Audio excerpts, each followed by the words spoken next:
Merci Hermine. Alors c'est un grand honneur pour moi d'être devant vous ce matin dans ce lieu prestigieux, mais un grand plaisir également. Voilà, c'est la 3e journée parlementaire du CNRA dédiée à la résilience alimentaire. Pour moi, c'est un enjeu essentiel dans ce monde où l'incertitude semble être la seule certitude, comme vient de nous l'expliquer mon illustre prédécesseur à l'instant. Alors, il y a 2 ans et demi maintenant, nous annoncions avec Hermine, lors de la 2e journée parlementaire du CNRA, nous annoncions une idée de collaboration entre AFNOR et le CNRA autour de la résilience alimentaire, avec une idée qui germait de disposer d'un guide de bonnes pratiques pour la résilience alimentaire de nos territoires. C'était un défi ambitieux, je pense, Hermine, mais nous avons su le relever et j'en suis vraiment très heureuse et très fière de pouvoir vous présenter ce guide ce matin. Donc 2022, nous partions d'un constat que les crises étaient là, mais elles le sont encore en 2025, de plus en plus fréquentes. Pandémie, on était dans un contexte post-Covid, on en a parlé plusieurs fois ce matin, mais pas seulement pandémie, sécheresse, incendie. Hier soir, avec Bernard, tu m'expliquais que les terres du Comminges avaient été ravagées par les orages de grêle ce week-end. Voilà, donc les crises, oui, elles sont là. 2022, c'était aussi le début de la guerre en Ukraine, hein, avec les impacts que l'on connaît. Donc, on était animés avec le CNRA de ce sentiment un peu d'urgence à agir pour accompagner la transition alimentaire de nos territoires. Et donc, l'idée qu'on avait, c'était d'outiller les acteurs du terrain, donc principalement les collectivités territoriales, d'un guide de bonnes pratiques sur la résilience alimentaire, un guide qui pourrait les aider à faire face à des perturbations, à des crises, quelles qu'elles soient.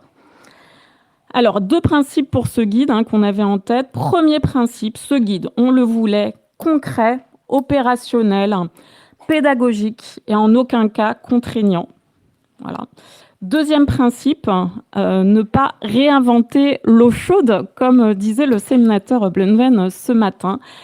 Partir de l'existant, capitaliser sur les bonnes pratiques qui existaient sur le territoire. Voilà, c'était nos 2 principes. Alors, comment avons-nous procédé ? À la FNOR, nous avons cette mission d'intérêt général que nous confie l'État, la normalisation volontaire. C'est notre métier de rassembler des acteurs de différents horizons, publics, privés, grands et petits, et de les faire réfléchir ensemble à une solution collective qui peut s'appeler une norme. Mais dans le cas de la résilience alimentaire, on a préféré une autre voie. On appelle ça une AFNOR-SPEC. En fait, c'est un guide de bonnes pratiques. Voilà. Et ce guide, les mots-clés d'élaboration de ce guide, ça a toujours été le dialogue, le collectif, la co-construction avec les apports de chacun. Moi-même, j'ai été la première surprise et j'en étais ravie de l'ampleur de la mobilisation sur cette thématique. On a eu plus de 200 participants qui ont dit oui, je veux m'impliquer. 200 participants. Merci à eux d'ailleurs pour leur implication et leur contribution. 200 participants de tout secteur, des chercheurs avec Yuna, des collectivités territoriales bien sûr, des entreprises, des interpros, des représentants des pouvoirs publics, des startups, des associations. Voilà, 200 personnes qui se sont mobilisées. Alors, à 200 personnes, nous avons dû créer des groupes de travail. 5 groupes de travail, chercher des animateurs. Merci aux animateurs, ils sont là dans la salle. Ça a été évidemment moult réunions plénières, des comités de pilotage, des territoires pilotes. Ça, c'était une belle idée avec Saint-Malo et Toulouse, puisque ce guide, il est vraiment à destination des territoires. Voilà, des itérations, des phases de consultation, de relecture. Vous imaginez l'ampleur du travail, ça a été beaucoup de temps. Voilà, mais toujours dans cet élan populaire, citoyen, ce creuset d'idées, en fait, et qui a donné 155 bonnes pratiques.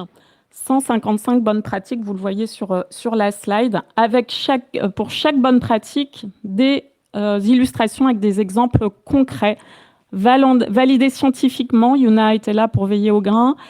Et des exemples choisis pour leur robustesse économique. Voilà, nous en avions écarté un certain nombre.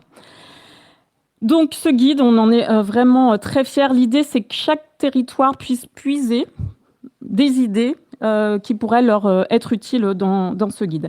La réunion de lancement, elle a eu lieu à l'automne 2023 au ministère de l'Agriculture et publication 18 mois après pour le Salon de l'Agriculture là, en février dernier.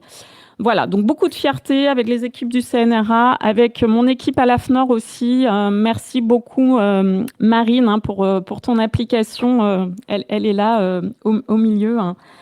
Voilà, alors ce guide, il est disponible gratuitement, publiquement sur le site de l'AFNOR. Vous avez le QR code ici à l'écran et sur le petit flyer que les équipes du CNRA vous ont distribué.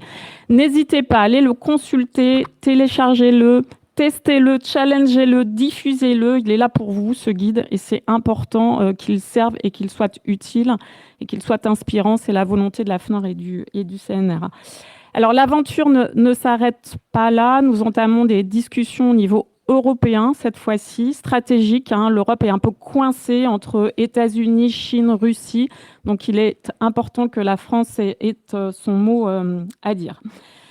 Donc, voilà pour ce guide. Je voulais aussi vous mentionner l'existence d'un deuxième outil, les formations à la résilience alimentaire pilotées par le CNRA.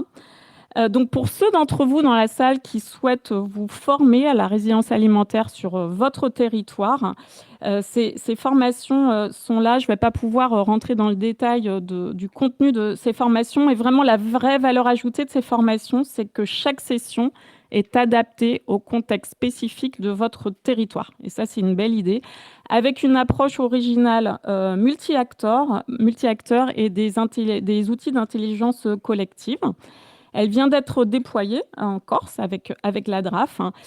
Alors, les formateurs sont dans la salle. Si vous pouviez peut-être lever la main ou vous lever de manière à ce que les personnes intéressées puissent vous identifier et aller en discuter en fait avec vous à la pause déjeuner.